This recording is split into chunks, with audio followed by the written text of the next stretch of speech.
ইয়াতে সুদলী হৈ গৈছে আৰু নিজৰ যিটো সাংস্কৃতিক জীৱন সেয়াও যোৰহাটে তেওঁ সমৃদ্ধ কৰিছে। গতিকে এই সকলো লোকৰ মাজলৈ অহাটো আমি আহিবই লাগিছিল, গৰমেই হ'ল, কিন্তু যিহেতু দেউতাও অলপ অসুস্থ, গতিকে আমি সকলোখিনি শেষকৃত্য তাতে সমাপন কৰিব লগা হ'ল।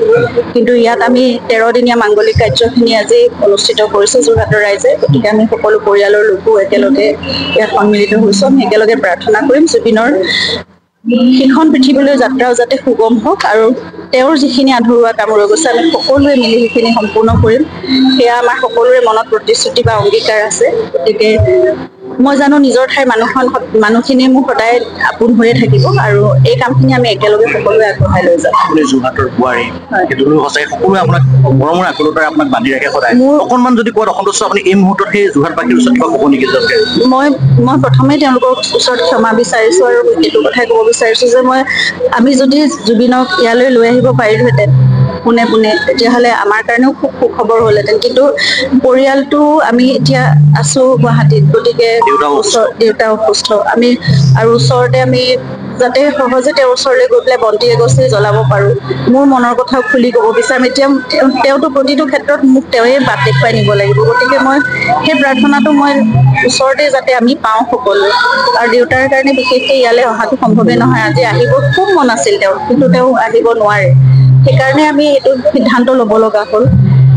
প্ৰথমে ক্ষমা বিচাৰিছোঁ, কিন্তু তথাপিও আমি গোটেই পৰিয়ালটো আমি যোৰহাটৰে, গতিকে আমাৰ নিজৰ মানুহখিনিৰ লগত আমি সদায় আছোঁ আৰু আমাকো আপোনালোকে বহুত সাৱটি ৰাখিব। আমি জুবিন নাই যদিও মই আপোনালোকৰ বোৱাৰী, আপোনালোকৰ ঘৰৰ এগৰাকী, গতিকে মোক আপোনালোকে এৰি নিদিব, কেতিয়াও মোক লগত ৰাখিব আৰু আমি জুবিনৰ আধৰুৱা কামখিনি আমি আগলৈ যাতে কৰাত সদায় মোৰ শক্তি হৈ থাকে। আপোনালোকে কামনা আমি জুবিনে মোক সেইটোৱে শিকাইছিল। জুবিনে মোক আৰম্ভণিৰ পৰা শিকাইছিল কাক মই বিশ্বাস কৰিব লাগে, কাক কেনেকৈ তেওঁৰ লগত কোন থাকে।